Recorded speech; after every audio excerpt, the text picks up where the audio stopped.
Ayol jinsiy aloqadan to'laqonli qoniqish uchun erkak nimalarni bilishi kerak? Bugungi mavzu ko'pchilik erkaklar uchun juda muhim, lekin ko'pincha ochiq gapirilmaydigan mavzu. Ayol jinsiy aloqadan nima uchun qoniqadi? Erkakning kuchi muhimmi, uzoq davom etishi muhimmi yoki umuman boshqa narsalar bormi?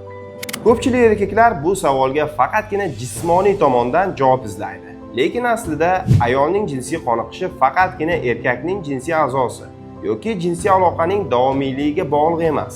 Bugun men sizga erkak sifatida bilishingiz kerak bo'lgan top 5 ta eng muhim jihatni tushuntirib beraman.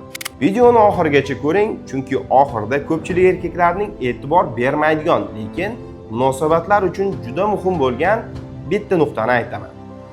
Buni boshlashimdan oldin bizning kanalimizga obuna bo'ling. Videoga like bosing. Bu kanalda erkaklarning salomatligi bo'yicha eng kerakli ma'lumotlarni berib boriladi. Ayolning jinsiy qoniqishi munosabatdan boshlanadi. Birinchi muhim jihat ayolning ruhiy holati. Ko'pchilik erkaklar jinsiy yaqinlik faqatgina yotoqda boshlanadi deb o'ylaydi. Aslida esa ayolning jinsiy yaqinlikka tayyorgarligi ko'pincha kun davomida shakllanadi. Agar ayol doimiy stressda bo'lsa, o'zini qadrsiz his qilsa, sherigidan xafa bo'lsa yoki munosabatlarda ishonch bo'lmasa, bu uning jinsiy istagiga ham ta'sir qilishi mumkin. Shuning uchun erkak uchun birinchi maslahat: ayol faqat jinsiy aloqa paytida emas, kundalik hayotda ham qadrlang. Mehr, hurmat ko'rsating va yaxshi munosabatda bo'ling. Mehr, hurmat, e'tibor va yaxshi muloqot bularning barchasi sog'lom jinsiy munosabatning bir qismi. Ikkinchisi, shoshilmang.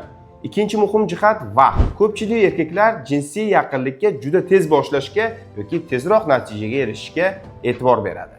Lekin ayol organizmida jinsiy qo'zg'alish jarayoni erkaklarnikidan farq qilishi mumkin. Shuning uchun ayolga yetarli vaqt va qulay sharoit kerak bo'lishi mumkin.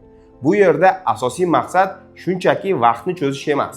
Asosiy maqsad ayolning o'zini qulay his qilishi va uning organizmi jinsiy yaqinlikka tabiiy ravishda tayyorlanishi muhim. Shuning uchun erkak sifatida o'zingizga bitta savol bering. Men faqat o'z ehtiyojim haqida o'ylayapmanmi yoki sherigimning holatini ham hisobga olyapmanmi? Mana shu savolning o'zi ko'p narsani o'zgartirishi mumkin. Uchinchisi va juda muhim jihat. Ko'pchilik erkaklar ayolning orgazmga faqat penetratsiya orqali erishish mumkin deb o'ylaydi. Lekin ilmiy jihatdan qaralganda ko'plab ayollarda orgazmga erishishni klitoral stimulyatsiya muhim rol o'ynaydi. Shuning uchun faqat jinsiy aloqaning o'ziga tayanch har bir ayol uchun bir xil natija bermasligi mumkin. Bu yerda eng muhim narsa har bir ayol individual. Bir ayolga yoqadigan narsa boshqasiga yoqmasligi mumkin. Shuning uchun eng to'g'ri yo'l taxmin qilish emas, muloqot qilish. Sherigingizdan uning nimani yoqtirishini, nimani yoqtirmasligini so'rash uyat emas. Aksincha bu sog'lom va yetuk munosabatning belgisi. To'rtinchisi bu erkakning jismoniy holati ham muhim. Endi erkaklar uchun juda muhim nuqta. Ayolning jinsiy qoniqish haqida gapirganda erkakning o'z salomatligini ham unutmaslik kerak. Agar erkaklarda ereksiya bilan muammo bo'lsa yoki juda tez eyakulyatsiya kelsa, jinsiy istakning pasayishi, kuchli stress, uyqusizlik, ortiqcha vazn, chekish va boshqa zararli odatlar mavjud bo'lsa, bu jinsiy hayot sifatiga ta'sir qilishi mumkin. Shuning uchun jinsiy hayotda muammoni faqat texnika bilan hal qilishga urinmaslik kerak. Agar muammo doimiy ravishda takrorlansa, dori qabul qilish, internetdagi har xil dorilarni qabul qilish o'rniga urolog, androlog yoki tegishli mutaxassisga murojaat qilish albatta to'g'ri. Beshinchisi eng muhimi, bu ochiq muloqot. Endi men aytgan 5 ta nuqtaning ichida eng muhimiga keldik. Muloqot. Tasavvur qiling, erkak sherigiga qoniqtirishni xohlaydi, lekin ayol nimani yoqtirishini bilmaydi. Ayol esa o'z istaklarini aytmaydi. Natijada ikki tomon ham bir-biridan nimadir kutadi, lekin hech kim ochiq gapirmaydi. Bu esa vaqt o'tishi bilan jinsiy hayotda norozilikka olib kelishi mumkin.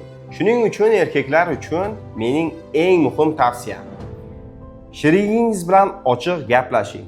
Nima sizga yoqadi? Nima sizga yoqmaydi? Siz o'zingizni qulay his qilyapsizmi?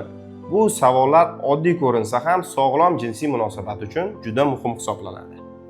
Demak, ayolning jinsiy qoniqishi faqat erkakning jinsiy a'zosi kattaligi, jinsiy aloqaning davomiyligi yoki erkakning jismoniy kuchi bilan belgilanmaydi.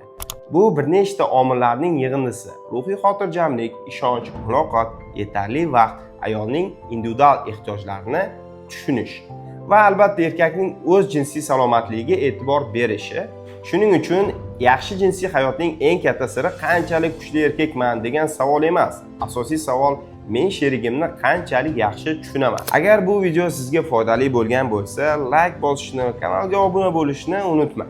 Izohlarda yozing, sizningcha sog'lom jinsiy hayotda eng muhim narsa nima?